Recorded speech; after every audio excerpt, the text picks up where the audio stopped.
Are you a home seller? Are you thinking of selling your house now or in the future? There's something called bond cancellation cost. So many people, when they decide to sell their house, they are not aware of this bond cancellation cost. And because they are not aware, they get surprised, they get a shocker. So this video is all about that. We're gonna cover what is bond cancellation cost and what do you need to do when you are selling a house to make sure that you minimize this bond cancellation cost. Because if you are not entirely aware of what to do, you can pay maximum on this one. So when we pay maximum, it hits your pocket. Trust me on that one, okay? I've seen it happening. So as you know, in this channel we talk all things real estate, all things personal finance, so that you are the driver of your financial situation, not just the passenger. Because if you are the passenger, somebody else is driving to the destination that suits them and their families, and guess what? Your family and you are gonna be left to death. Okay, so let's get to the bond cancellation cost, shall we? Okay, so the bond cancellation cost is the actually the cost of cancelling the bond. Because normally when you took the home loan at the beginning of the term, it was supposed to be, let's say, 20 years, 25 years, 30 years. So that is the loan term that you are supposed to pay back that home loan. But for some reason or another, you decide to sell your property because now maybe your property has become much smaller, your property maybe is divorced, or maybe you got a new job, looking to relocate to a different area, whatever the reason might be. But the fact of the matter is, you are cancelling the contract, which is supposed to be at 20 years. Now you are cancelling it after 5 years, after 2 years, after 3 years, or after however the loan term is, or however the cancellation time, or the time that you're actually selling that property, right? So the banks are not running a charity organization. This is what I always say.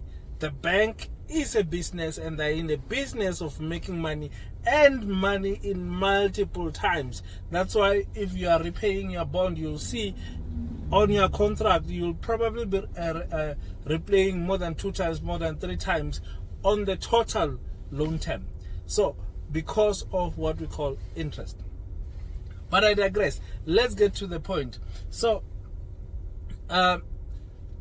when you decide to sell the house, the moment you decide to sell your house, you need to give the bank a 90 days notice, right? In most cases, you should actually do this before you start putting your house in the market, right? Because in most cases, the way it's designed, in most cases, a house you sell in 90 days, okay? But you know why the house doesn't sell in 90 days? Because you have unrealistic expectations of the market, right? You are not looking at the current market, and you price your house above the market. But you should actually look at the market when you price your house, so that it doesn't take you more than 90 days, right? Okay, good. So that's the first thing. For some banks, that is an option that you can just click on the like for Standard Bank, for example. If you have linked your account to your banking account to your home loan with using the app, you can just give the notice there inside the app. Then you are able to do that. For some of the banks, or if you are not actually banking with that bank, you need to actually write an email and tell them of your intentions to sell. Right. So that 90 days, it just tells the banks or informs the bank of your intent to settle the home loan, right? So then the bank take notice of that. But it doesn't mean that you will actually circle it in 90 days, but it just shows the intent, because your house might not sell in that 90 days. So if it doesn't sell, depending on what bank you are having, you must actually renew it again. Because if you don't renew it again, what's going to happen is what you call penalty. Penalty. He takes it on the pause. He look at the goalpost and he chooses the spot. So they're gonna charge you the penalty, because they like this. Actually, they like it when you actually don't tell them that you want to sell your house, because they make more money. So don't pay money unnecessarily. Don't throw away money that you can use it for something very, very useful. Okay, so that's the first thing you need to know. Make sure that you give the bank 90 days notice. If your house doesn't sell in that day, depending on the bank, remember some banks have a longer notification period, but if it expires, renew it again. You need to be on top of that, because if you are not on top of that, you are gone. But one other thing that you need to take note is that if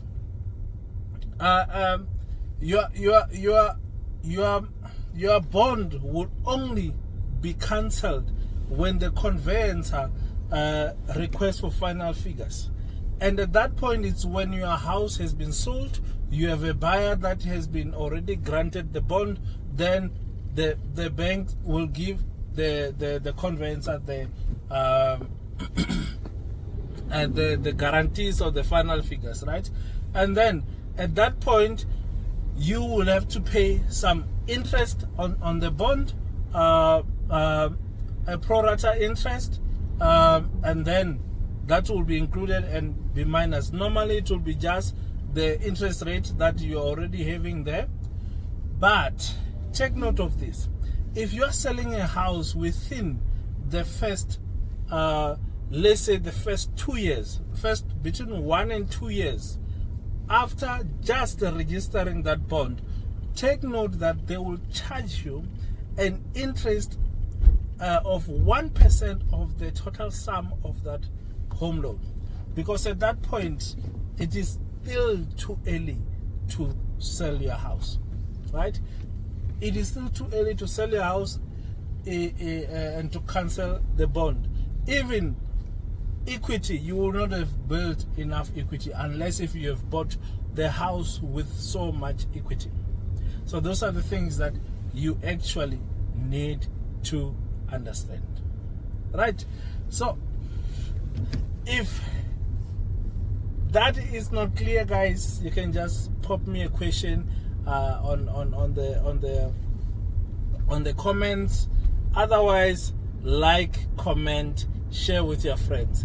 Cheers. I'll see you in the next one.